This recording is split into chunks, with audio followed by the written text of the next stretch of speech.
Hey everyone, how's it going? The Baltimore Ravens have just announced their new defensive coordinator, and it's a name with real history in the building. Jesse Minter. He was with the Chargers, spent time at Michigan, and now he's coming back home. And look, this hire says a lot about what the Ravens want to do moving forward.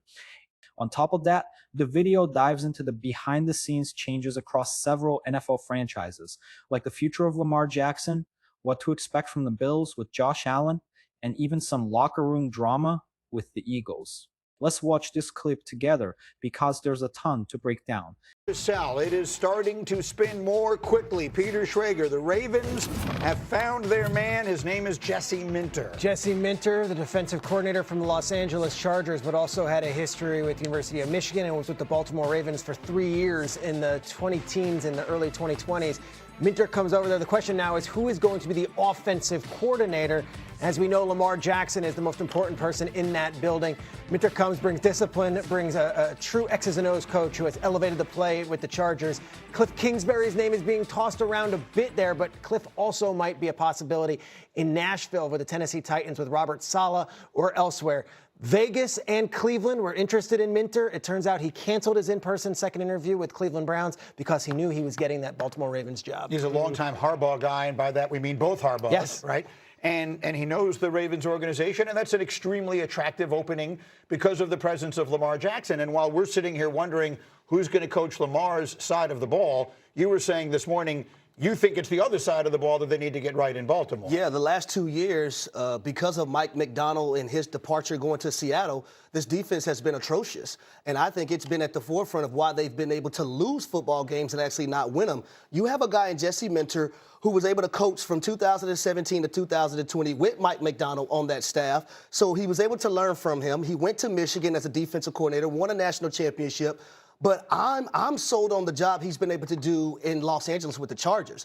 You have a boatload of third-round and fourth-round picks that he has been able to develop and get to play at a high level. The Los Angeles Chargers were fifth in total defense this past season, And look at this. The Chargers defense finished top 5 in the league with Minter in charge, and that was with several guys who weren't even stars. If he does half of that in Baltimore, the Ravens are scary again. Drop a like if you're enjoying this kind of breakdown. Were the bright spot outside of Justin Herbert of that entire football team. So I love this hire by the Baltimore Ravens, and this is a Baltimore Ravens that felt like they may have missed out on Mike McDaniel because of the job he's doing. Yeah. You don't want to miss out 2 times knowing that you had a homegrown guy right there in your facility. Oh, in the meantime, obviously all eyes then go on Lamar and all the rest of that. So what do you see for the other side? You hear the names that Peter was talking about. They need to get that side right too. Yeah, then that's going to be all about the relationship, right? This isn't just about necessarily who Lamar wants. And I understand that there have been players down there who have thrown their opinion out there as far as Cliff Kingsbury being someone who they'd like to work with. I think it's going to be about mutual respect, accountability, in order to really bring out the very best in Lamar, hold Lamar accountable, make sure that Lamar is available. Look, and look, injuries aside and the kind of things that happen in the normal course of football, I think this is about really trying to raise this young man's game to a point where this football team can get over the hump. Whoever they bring in has to be able to strike that special balance between holding someone accountable while at the same time being able to put your arm around them, keep them motivated, keep them playing at a high level, keep their confidence level high. This is a tricky hire. It really is, because it's really the one that can change the fortunes of this organization, even more so than the head coach. Man, this point is huge. It's not just about who's going to run Lamar Jackson's offense. It's about finding someone who can challenge him while still keeping his confidence high. That balance is tough. Who do you think would be the ideal fit? And Bart, you're sort of a little bit of a Raven still at heart. Last year was just a bad year in so many different ways. And obviously Lamar Jackson's injuries had a lot to do with it, but they didn't feel like that was the whole puzzle. Was that a blip? Or are they going to bounce right back here now, get a couple of new coaches in there, and just boom, they're right back to being one of the best teams in the NFL? Or do you think we're looking at the signs of maybe more trouble in Baltimore? Well, I think Harry hit the nail right on the head. And it's really about getting back to the brand of football and the identity of who the Ravens have always been. Lamar Jackson, that's a beautiful story. The first time that the Ravens have really had a franchise quarterback, no disrespect to Joe Flacco, but he was an MVP caliber type of player. But the Ravens are all about defense, physicality, running the ball. And it's time to take the governor off of Lamar Jackson. And it can't be about his athleticism and running the ball. It's got to be about him being able to have a balance, kind of like Josh Allen, running the football and not putting himself at harm's way too often because he's too important. But this is all about getting back to the brand of physical, intimidating defense. I didn't recognize that defense in the last couple of years that I've seen. All right, you mentioned Allen. That's the next stop on our coaching carousel. We can deal with the Buffalo side of it all. And the Bills are doing something smart with all this weather that's coming up to this part of the country. They're down in Florida interviewing head coaches, beginning with Mike McDaniel. And then they'll interview Anthony Lynn, and they'll interview this young guy, Grant Udinski, that everyone seems to be very high on. We know that McDaniel, Peter, help me with this, because I had heard that he was now going to L.A. to be the offensive coordinator there, but obviously now that's pending this. So what are we looking at here? There was always an agreement with Jim Harbaugh that I will be the offensive coordinator of the Los Angeles Chargers unless I get an opportunity to be a head coach, and Harbaugh agreed to that. So now he's going to interview down there, ironically, in South Florida with the Buffalo Bills and Terry Pagula, Brandon Beane, and the Brain Trust up there. They also are going to meet with Anthony Weaver, who is a very highly viewed upon prospect as a head coach, the former defensive coordinator of the Miami Dolphins. And they already have met with Lou Anarumo and Brian Daboll. They're doing a wide search here. A name that's been mentioned, obviously, is Joe Brady. He's in the building. Do they want to elevate him? That hasn't happened yet. That tells me they might be looking at a lot of different candidates, and Brady might not be in the driver's seat on that one. And so, Lewis, look, the other day was a bad day for the Bills in a million different ways, right? The owner and the president with the press conference and all that. So, full stop. That said, Josh Allen remains the quarterback. So this remains an incredibly attractive job for anyone who gets a chance to be a head coach. Who do you think is the right guy of the people that we're hearing here for them to bring in to get Allen over the top? Wow, that's an interesting one. Look, I think Brian Daboll has to be someone that has to be high up on their, on their ranking simply because of the relationship that he did have with Josh. And that doesn't mean Brian Daboll comes in and he's just Josh's friend and just absolutely just, bows down to every to every desire that he has as far as what the game plan looks like, what the play calls are like. It's about the relationship. It's also going to be, now quite honestly, it's going to be about the relationship that whoever the incoming head coach has with ownership. Because look, ownership didn't do themselves any favors with the way in which they talked about Keon Coleman and the situation they put Brandon Beane in. So I think that comfortability that you're going to be able to have with the owner, I think is going to be absolutely critical and important because you're having conversations with ownership all the time. I think Brian Daboll, because of his familiarity with this organization, with this area, I think to me has to be sitting right near the top. I'm always careful with coaches that get hired right after getting fired because sometimes they don't learn from the mistakes because they say, hey, it wasn't my fault. Look, I got another job.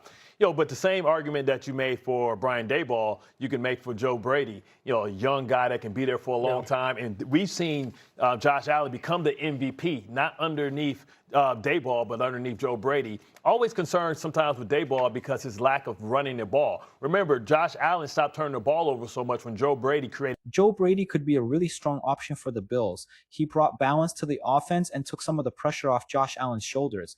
Does he deserve a real shot at being the head coach? Let me know. I'm curious to hear your thoughts.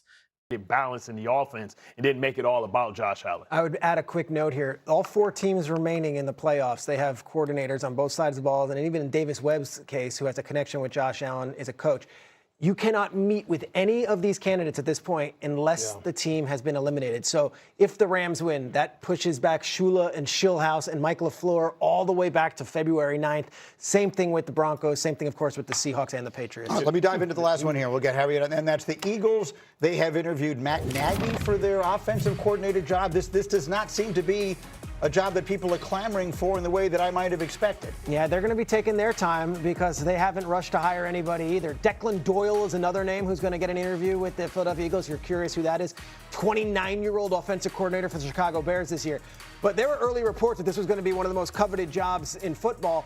It hasn't been up to this point. Names that are interviewing for head coaching jobs have withdrawn from being offensive coordinator possibilities here in Philadelphia, and you have to wonder if the media market and some of the stuff that Kevin Patullo dealt with is actually a distraction or maybe a detractor for guys who'd rather just coach in other places. Who just made a noise? No, I did. Those are people's. Look, I don't think there's any question. I think there's going to be people who are going to take the path of least resistance or of lesser resistance when it comes to dealing with all the outside noise. And I know you can always chalk it up to outside noise. These are human beings. People don't like getting their houses egged and being harassed by people who are disappointed in your performance. And I get it. Fans have a right to express themselves, but sometimes things, they do cross the line. And this is a tricky job. You have to have a certain level of skin thickness in order to handle this job. That's true.